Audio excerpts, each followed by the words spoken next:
Well, we have been married 17 and a half years now, and that has been a great 17 and a half years, but I will say it had a rough start right at the beginning. The wedding comes around, and we had so much fun at the wedding. It was a great wedding. It was a good start. Bunch of friends. It was just a big party. Needless to say, neither one of us knew that the other one was feeling weird. We both thought we were individually feeling not buyer's remorse, but what have I done for the rest of my life kind of remorse, and hadn't said anything to the other.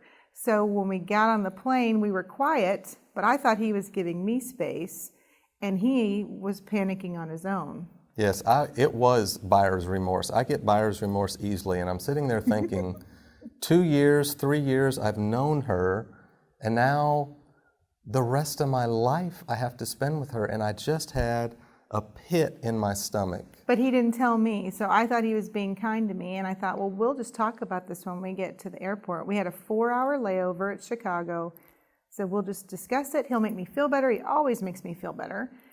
We get off the plane and we find a nice little place to sit, and I think, oh, this is going to be good. We have prayed about this a ton. I know he's the right guy. I just need him to make me feel better. And I said, I am really feeling weird. I don't know what's going on. I need some encouragement. And he said, oh, I'm sick to my stomach and I need some time. And off he went and left me. Penniless, because I had closed out all my accounts. I had no money, checkbook, credit card. He had it all. So I sat for 4 hours. So we're heading to the Poconos, which back then was kind of a good honeymoon spot. Yeah. You know, romantic and stuff like that. So we get there and just this pit in my stomach of what have I done for the rest of my life.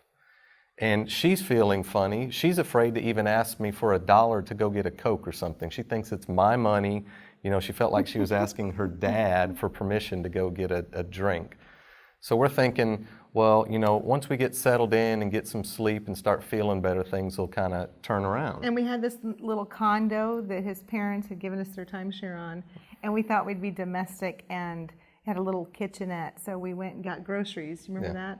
Mm-hmm. And we bought some those refrigerator cinnamon rolls.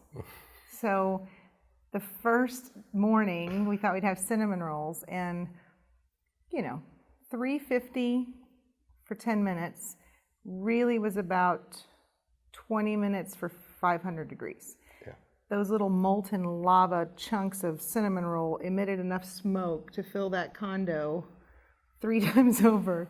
So it just had a literal cloud in our condo. Well, one of the first things we were going to do was go snow skiing, and I've skied several times before, and she's done it a little bit. One time I had to. So it wasn't the best mountain in the world. The snow wasn't that great. It was kind of icy.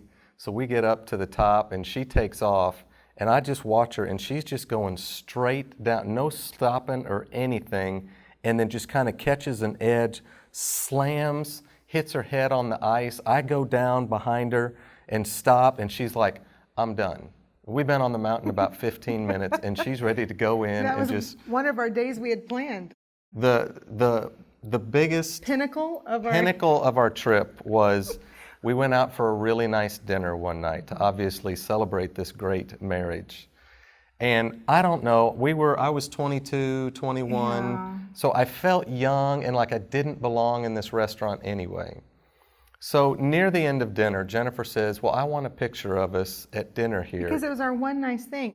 It would have been nice to have a picture of us at the dinner table. Something nice, our one romantic thing. Right, but I felt like a little kid anyway, and I thought it's going to be stupid for us to take a picture of ourselves at a restaurant. Like, we're adults, we don't take pictures at restaurants.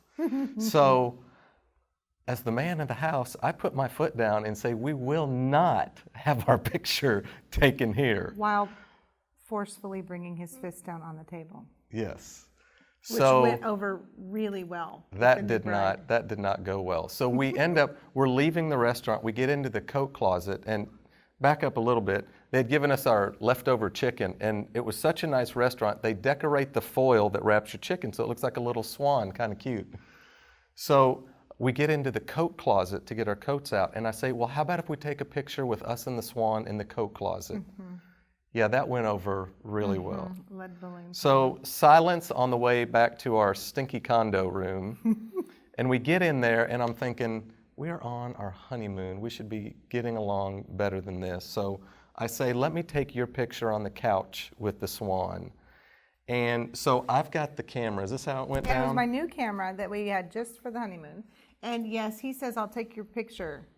And I said, I don't feel like a picture. And he said, well, here, take it with the swan. I said, I don't want a picture.